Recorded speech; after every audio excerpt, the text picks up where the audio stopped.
Welcome to Sweet Life Beat Life. We hope this video helps.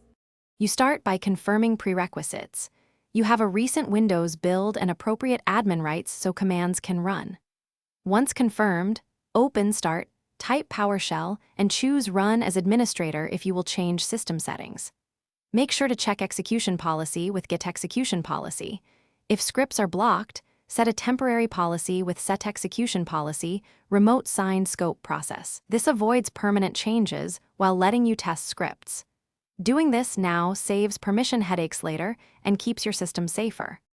Once PowerShell is open, learn how commands flow. Start with Get Help for any CMDlet and run Update Help to keep examples current so you know what each parameter does. Use Set Location to move between folders and Get Child Item to inspect files. This replaces Explorer for speed.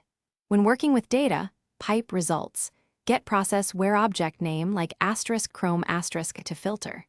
Make sure to test commands on small targets first. That prevents accidental deletions and builds confidence as you chain operations. To complete your workflow, capture output for review using Export CSV or OutFile. This creates reproducible logs you can inspect. Before running destructive CMDlets, append what if or confirm to preview effects. This prevents mistakes.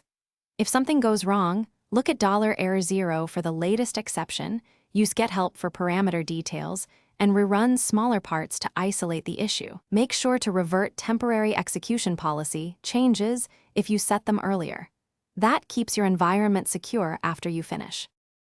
Thanks for watching. Consider subscribing if we helped you.